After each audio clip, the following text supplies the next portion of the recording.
회피형은 쉽게 애착을 형성하지 않으며 애착을 가질 때도 결코 우연이 아닙니다. 우발적인 일도 아니며 단지 케미가 좋아서 일어나는 일도 아닙니다. 표면 아래에서는 항상 더 깊은 무언가가 일어나고 있습니다. 심리적이고 내면적이며 대부분의 사람들이 완전히 놓치는 무언가 말이죠. 많은 사람들은 당신이 더 많이 사랑하고 인내하고 스스로를 증명해내면 애착이 생길 거라고 생각합니다. 하지만 회피형에게는 그런 방식이 통하지 않습니다. 얼마나 많이 내어주는가의 문제가 아닙니다. 끊임없이 다가가는 것도 아니며 당신이 다른 사람들과 다르다는 것을 설득하는 일은 더더욱 아닙니다. 사실 감정적인 친밀감을 억지로 만들려고 할수록 오히려 더 큰 거리감만 생겨납니다. 회피형은 감정을 느끼는 것을 힘들어하는 게 아닙니다. 그들은 통제력을 잃는 것을 힘들어합니다. 그들은 관계 자체를 두려워하지 않습니다. 그들은 관계가 요구할지도 모르는 것들, 즉 의존, 취약성, 감정적인 노출을 두려워합니다. 이러한 것들이 감당하기 벅차다고 느껴질 때 그들은 마음을 닫아버립니다. 당신에게 마음이 없어서가 아니라 그들의 신경계가 친밀감을 위험으로 해석하기 때문입니다. 그렇기 때문에 회피형의 감정적 애착은 아주 특정한 심리적 조건에서만 형성됩니다. 내면의 방어기제가 부드러워질 때, 안정감이 꾸준히 느껴질 때, 자율성이 위협받지 않을 때, 압박감이 사라질 때, 그리고 관계가 강요된 것이 아니라 스스로 선택한 것이라고 느껴질 때 일어납니다. 그리고 여기에 대부분의 사람들이 깨닫지 못하는 부분이 있습니다.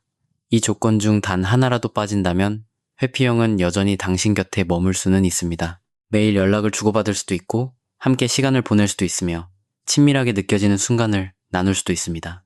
하지만 감정적으로는 완전히 애착을 형성하지 않을 것입니다. 이번 영상에서는 회피형이 진정으로 감정적 애착을 형성하기 위해 반드시 일어나야 하는 7가지 구체적인 조건에 대해 분석해 보겠습니다.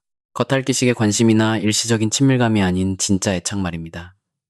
이 7가지의 계기를 이해하고 나면 그들의 행동이 달라지는 것을 보게 될 것입니다. 회피형은 사랑을 두려워하지 않습니다.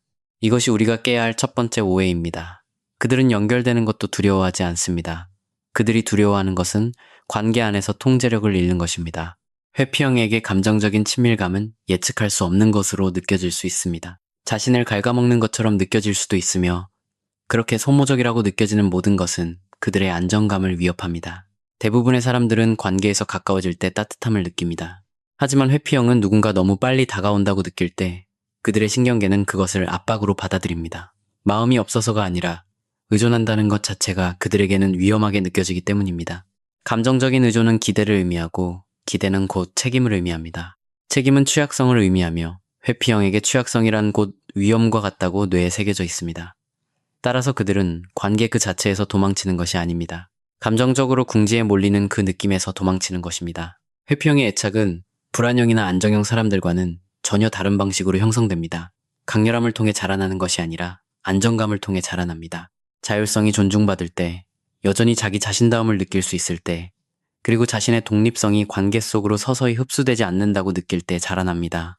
자신의 자유가 줄어든다고 느끼는 순간 그들의 애착 시스템은 작동을 멈춥니다. 또한 감정적인 압박이 낮게 유지될 때 애착이 형성됩니다.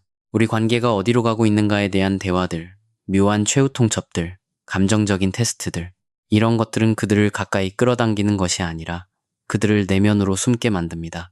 회피형에게 애착과 연결은 강요되는 것이 아니라 선택할 수 있는 것으로 느껴져야 합니다. 일관성 또한 또 다른 핵심 요소입니다. 안정감은 예측 가능해야 합니다. 한 주는 강렬했다가 다음 주는 혼란스러워서는 안 됩니다. 감정이 너무 격렬하게 요동치면 그들의 방어체계는 계속 켜져 있게 됩니다. 하지만 차분함이 일상이 되면 그들조차 깨닫지 못하는 사이에 방어기제가 부드러워지기 시작합니다.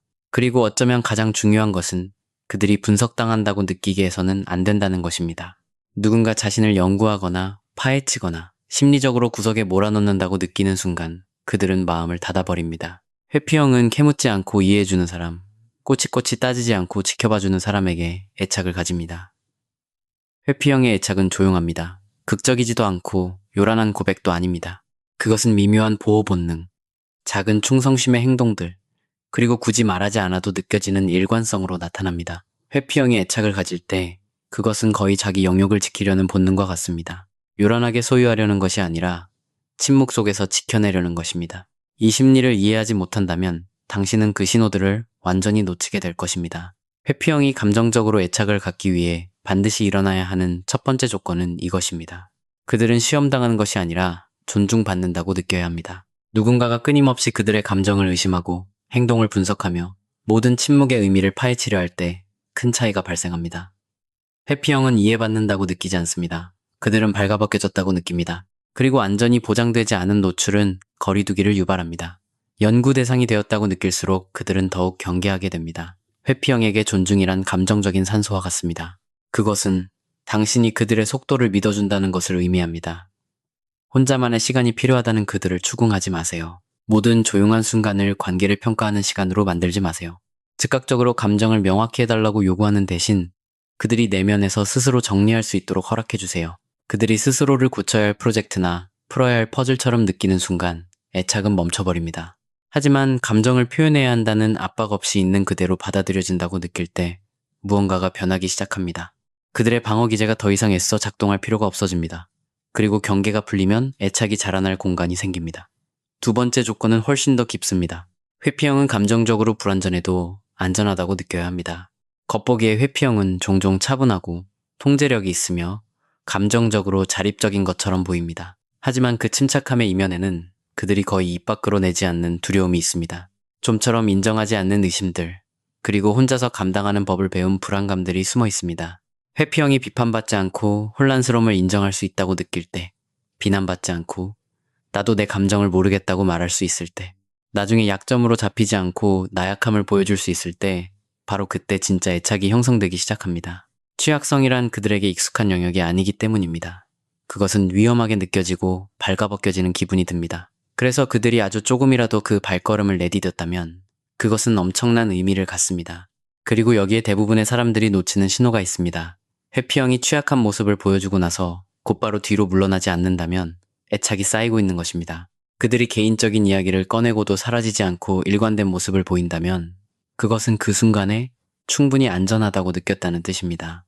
회피형은 누군가 마음을 열라고 강요한다고 해서 애착을 갖지 않습니다. 그들은 마음을 여는 것이 자신의 자존심, 자율성, 감정적 안정감을 앗아가지 않는다고 느낄 때 애착을 갖습니다. 존중이 유지되고 불완전함이 허용된다고 느낄 때 그들의 경계심은 느리게, 조용하게, 하지만 아주 진실하게 낮아집니다. 세 번째 조건은 매우 중요합니다. 회피형이 갇혀있다고 느끼게 해서는 안 됩니다. 대화가 마치 최후 통첩처럼 들리는 순간 우리 관계가 어떻게 되는 거지? 우리는 무슨 사이야? 나한테 진심이긴 해? 라고 묻는 순간 말입니다. 그들의 신경계는 그것을 로맨스로 듣지 않습니다. 압박으로 듣게 됩니다. 아무리 타당한 질문이고 진심에서 우러나온 것이라 할지라도 회피형에게 갑작스러운 감정적 격렬함은 통제력을 잃는 것처럼 느껴질 수 있습니다. 그리고 통제력을 위협받는다고 느낄 때 거리두기는 그들만의 보호막이 됩니다. 이것이 회피형이 헌신을 원하지 않는다는 의미는 아닙니다. 헌신이라는 것이 구석으로 내몰려서 하는 것이 아니라 스스로 걸어 들어가는 선택처럼 느껴져야 한다는 뜻입니다. 애착은 관계가 요구되는 것이 아니라 자발적인 것이라고 느껴질 때 자라납니다. 평가받기 때문이 아니라 본인이 원해서 한 걸음 다가가고 있다고 느낄 때 말입니다. 모순적이게도 그들에게 선택할 공간을 더 많이 줄수록 그들이 당신을 선택할 확률은 더 높아집니다. 자유가 온전히 지켜질 때 그들의 방어 기제는 부드러워집니다.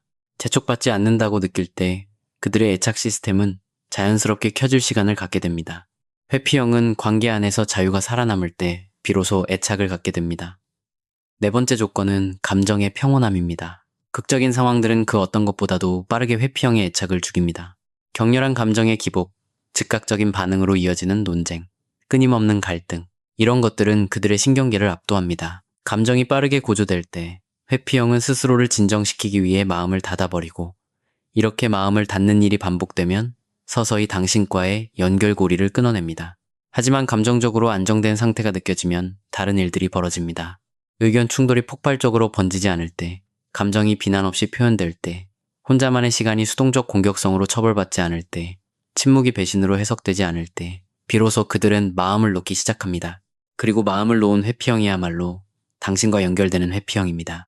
감정 조절은 애착을 형성합니다. 왜냐하면 그것은 안전함, 예측 가능성, 안정감을 나타내는 신호이기 때문입니다. 친밀감이 갑자기 혼란으로 변하지 않을 거라는 걸 알게 되면 시간이 지날수록 그들의 경계심은 낮아지고 어려운 대화 속에서도 물러서지 않고 곁에 머물기 시작합니다. 대부분의 사람들은 강렬함이 애착을 만든다고 생각합니다. 하지만 회피형에게 애착을 만드는 것은 일관성입니다. 그들이 갇혀있다고 느끼지 않고 감정의 평온함이 꾸준히 유지될 때 그들의 신경계는 마침내 위험을 스캔하는 것을 멈춥니다. 그리고 그 내면의 경보기가 조용해질 때 애착이 천천히 자라날 공간이 생겨납니다. 다섯 번째 조건은 미묘하지만 강력합니다. 회피형은 우상화되지 않으면서도 존경받는다고 느껴야 합니다. 인정해주는 것과 집착하는 것에는 차이가 있습니다. 집착은 무겁습니다. 그것은 기대감처럼 느껴집니다. 그들이 서고 싶다고 한 적도 없는 높은 단상 위에 올려진 것 같은 기분이 들게 합니다. 회피형이 그렇게 지나치게 떠받들어질 때 그들은 특별해졌다고 느끼는 것이 아니라 압박감을 느낍니다. 왜냐하면 누군가 자신을 우상화하는 순간 절대 부족해서는 안 되고 절대 실망시켜서는 안 되며 항상 그 수준에 맞춰 완벽해야 한다는 암묵적인 요구가 생기기 때문입니다. 취약해지는 것을 이미 두려워하는 사람에게 그러한 스포트라이트는 너무나도 위험하게 느껴집니다.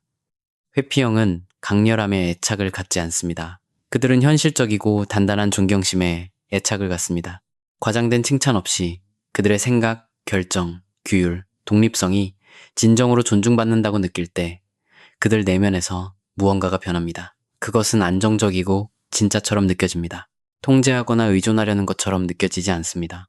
비현실적으로 미화되는 것이 아니라 있는 그대로 명확하게 보여지고 있다는 느낌을 받습니다.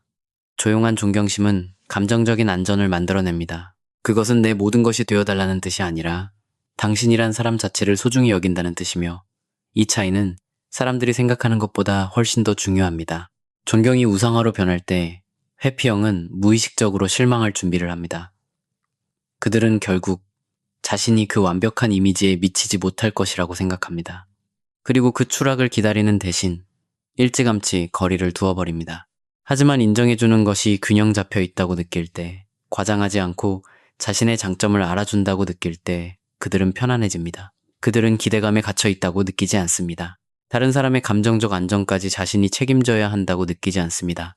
숭배받는 것이 아니라 하나의 온전한 인격체로서 존중받는다고 느낄 때 애착은 깊어집니다. 지나치게 의존하는 것이 아니라 단지 가치 있게 여겨진다는 것을 분명히 보여줄 때 말입니다. 이것이 바로 요란한 고백보다 조용한 인정이 회피형에게 더 큰 영향을 미치는 이유입니다. 그들의 노력을 단순히 알아주는 것, 그들의 한결같음을 차분히 고마워하는 것, 그들의 독립성을 은은하게 지지해주는 것, 이런 순간들이 거창한 감정적 연설보다 훨씬 더 깊게 와닿습니다. 회피형은 자신을 있는 그대로 명확하게 봐주고 현실에 단단히 발붙이고 있는 사람에게 애착을 갖습니다. 그들의 강함을 존경하지만 살기 위해 그것에 기대지는 않는 사람. 그들의 독립성을 흡수하려 하지 않고 오히려 존중해주는 사람에게 말입니다. 왜냐하면 존경심이 한결같고 압박감이 없다고 느껴질 때 그것은 그들의 방어 기제를 자극하지 않기 때문입니다. 그것은 신뢰를 쌓고 신뢰는 곧 애착이 자라나는 토양이 됩니다. 여섯 번째 조건은 회피형 심리의 가장 깊은 핵심으로 들어갑니다. 그들의 독립성이 위협받는다고 느껴서는 안 됩니다. 회피형은 자율성을 통해 감정적 안전을 측정합니다. 그들에게 독립성은 단순한 취향이 아닙니다. 그것은 보호막입니다. 스스로를 통제하는 방식이며 흔들리지 않고 중심을 잡는 방법입니다. 그들의 일상, 혼자만의 시간, 개인적인 관심사는 정신적 공간입니다. 이 모든 것들이 그들을 감정적으로 안정되게 유지하는 구조를 형성합니다. 이 구조가 관계 속으로 흡수되고 있다고 느끼는 순간 그들 내면에서 무언가가 변합니다. 만약 자신의 시간을 끊임없이 누군가에게 설명해야 한다고 느낀다면, 혼자만의 시간이 필요한 것에 죄책감을 느낀다면, 너와 나 대신 우리라는 이름으로 자신의 정체성이 너무 빨리 섞여버린다고 느낀다면 그들의 방어 시스템은 즉각 켜집니다. 당신에게 마음이 없어서가 아니라 자율성을 잃는 것이 통제력을 잃는 것처럼 느껴지기 때문입니다. 그리고 회피형에게 통제력 상실은 곧 감정적인 위험을 뜻합니다. 사랑이 존재함에도 불구하고 어떤 관계가 그들에게 숨막히게 느껴지는 이유는 바로 이 때문입니다. 독립성이 줄어들 때 애착은 자라지 않습니다. 오히려 움츠러듭니다. 그들은 자아를 보호하기 위해 스스로를 분리시킵니다. 하지만 여기에 모순이 있습니다. 관계와 독립성이 공존할 때 회피형은 머무릅니다. 개인적인 세계를 희생하지 않으면서도 함께 시간을 보낼 수 있을 때, 거리를 두는 것이 처벌받지 않고 이해받을 때, 혼자만의 시간이 거절로 해석되지 않을 때, 그들의 목표, 취미, 일상이 의심받지 않고 존중받을 때, 바로 그때 아주 강력한 일이 일어납니다. 그들은 자신이 소모된다고 느끼지 않습니다. 그들은 안전하다고 느낍니다.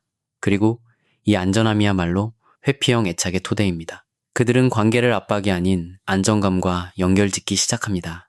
의무가 아닌 선택으로, 억압이 아닌 확장으로 느끼며 회피형은 자유가 살아 숨쉬는 곳에 애착을 갖습니다. 이 말은 시적인 표현이 아닙니다. 철저히 심리적인 이야기입니다. 자유는 그들의 애착을 약화시키지 않습니다. 오히려 강하게 만듭니다. 왜냐하면 언제든 떠날 수 있다는 것을 알면서도 머물기로 선택할 때 그 애착은 자발적인 것이 되기 때문입니다. 그들은 서로의 삶을 당장 합치려는 사람에게 애착을 갖지 않습니다. 그들의 공간을 소유하려 하지 않고 그저 곁에 서 있어 줄 수 있는 사람에게 애착을 갖습니다. 독립성이 위협받지 않고 존중받을 때 그들의 경계심은 자연스럽게 낮아집니다. 그리고 그 공간에서 자라나는 것은 억지스럽지 않은 진정한 친밀감입니다. 모든 것 중 가장 깊은 7번째 조건은 바로 이것입니다. 회피형은 강요받지 않으면서도 감정적으로 이해받고 있다고 느껴야 합니다. 이 부분에서 대부분의 사람들이 실수를 합니다. 사람들은 이해한다는 것이 더 많이 질문하고 더 깊이 파고들고 더 많은 표현을 유도하는 것이라고 생각합니다. 하지만 회피형에게 지나친 감정적 추궁은 배려를 가장한 압박으로 느껴질 수 있습니다. 회피형에게 진짜 이해란 아주 조용하게 느껴집니다. 누군가 침묵을 즉시 깨려 하지 않고 그 침묵 자체를 인정해 줄 때입니다. 혼자만의 시간이 필요하다는 것이 거절로 해석되지 않을 때입니다. 그들의 감정적 속도가 재촉받지 않고 존중받을 때입니다. 회피형은 내면에서 천천히 개인적으로 감정을 처리합니다. 누군가 더 빨리 마음을 열라고 요구하거나 내게 말해봐, 나한테 마음을 열어라고 할 때 그들의 신경계는 바짝 긴장합니다. 그 의도가 관계를 향한 것이라 할지라도 그것은 침범으로 느껴집니다. 하지만 누군가 당황하지 않고 그 침묵 속에 함께 머물러 줄 수 있을 때, 뒤로 물러설 때마다 쫓아가지 않을 때, 모든 조용한 순간들을 자신에 대한 거절로 개인화하지 않을 때 그들 내면에서 무언가가 변합니다. 회피형은 더 이상 감정을 사냥당한다고 느끼지 않습니다. 스스로 감정을 내어주어도 안전하다고 느낍니다. 거리가 멀어질 때 쫓아가는 사람과 그 거리 속에서도 묵묵히 제자리를 지키는 사람 사이에는 엄청난 차이가 있습니다. 멀어진 거리를 쫓아갈 때 그것은 감정적으로 삼켜질지도 모른다는 회피형의 두려움을 확인시켜줍니다. 멀어진 거리를 존중해줄 때 그것은 그 두려움과 모순됩니다. 그리고 바로 그 모순이 신뢰를 쌓습니다. 혼자만의 시간을 가져도 관계가 터져버리지 않는다는 것을 회피형이 깨달을 때, 침묵이 곧바로 비난으로 이어지지 않는다는 것을 알게 될 때, 해명하라고 궁지에 몰리지 않고도 자신이 이해받는다고 느낄 때, 애착은 그곳에 뿌리를 내리기 시작합니다. 요란하지 않게, 극적이지도 않게, 아주 조용히 말입니다. 회피형은 자신의 거리를 쫓아오지 않는 사람에게 애착을 갖습니다. 이 말은 사람들이 생각하는 것보다 훨씬 더 중요합니다. 왜냐하면 감정의 증거를 내놓으라고 쫓기는 느낌이 사라질 때 그들은 자발적으로 친밀함을 선택하기 시작하기 때문입니다. 감정을 증명해야 한다는 압박이 없을 때 그들은 자연스럽게 감정을 표현하기 시작합니다. 등을 떠밀리지 않고도 감정적으로 이해받고 있다고 느낄 때 그들의 방어 기제는 가짜로 꾸며낼 수 없는 방식으로 부드러워집니다. 그리고 바로 그때 애착은 깨지기 쉬운 상태를 벗어납니다. 그것은 의도적이고 단단한 것이 됩니다. 압박 없는 이해는 회피형에게 가장 깊은 형태의 안전입니다. 그리고 안전이야말로 진짜 애착이 시작되는 곳입니다. 이제 우리는 마지막 지점에 도달했습니다. 여기서 이 모든 내용이 하나로 합쳐집니다. 회피형은 당신이 더 열렬히 사랑한다고 해서 애착을 갖지 않습니다. 당신이 더 많이 연락하고 더 많이 쫓아가고 당신의 감정을 더 강렬하게 보여준다고 해서 애착을 갖지 않습니다. 그것은 수많은 사람들을 좌절과 혼란의 굴레에 빠뜨리는 아주 흔한 오해입니다. 회피형은 강렬함에 반응하지 않습니다. 그들은 안전함에 반응합니다. 그들은 압도당할 때나 압박받을 때가 아니라 자신의 신경계가 차분하고 한결같으며 안전하다고 느낄 때 애착을 갖습니다. 회피형과의 감정적 연결로 가는 관문은 노력이 아니라 안전함입니다. 애착은 강요할 수 없다는 것을 이해하는 것이 중요합니다. 서두르거나 조종하거나 타협할 수 없습니다. 누군가를 애착 속으로 밀어넣으려 하는 것은 오직 그들의 방어 기제만을 자극할 뿐입니다.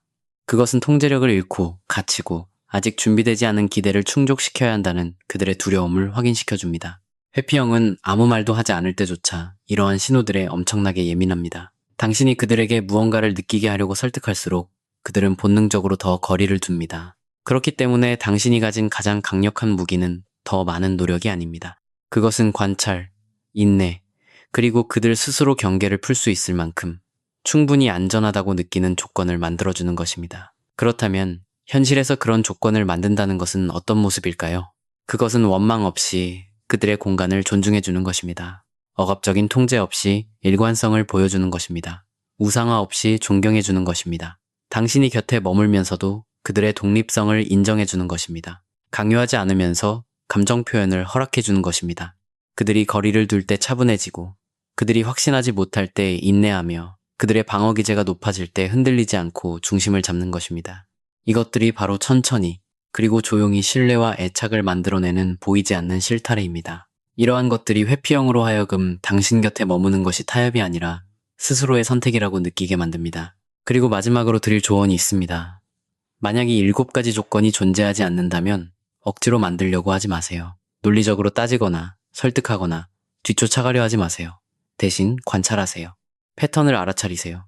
그들이 언제 안전하다고 느끼는지, 언제 뒤로 물러나는지 주목하세요. 이 신호들을 이해할 때 당신은 좌절에서 벗어나 명확함 속으로 들어가게 됩니다. 당신은 그들의 자율성을 존중함과 동시에 당신 자신의 에너지를 보호하게 됩니다. 그리고 그렇게 함으로써 애착이 자발적으로, 진실하게, 그리고 깊이 일어날 수 있는 공간을 자연스럽게 만들어내게 됩니다. 자, 이제 여러분에게 질문을 드리겠습니다. 이 7가지 조건 중에서 회피형에게 가장 중요하다고 생각하는 것은 무엇인가요? 아래에 댓글을 남겨주시고 함께 이야기해 봅시다. 당신의 통찰력이 이 섬세하고 어려운 관계를 헤쳐나가느라 힘들어하는 누군가에게는 중요한 열쇠가 될 수 있습니다.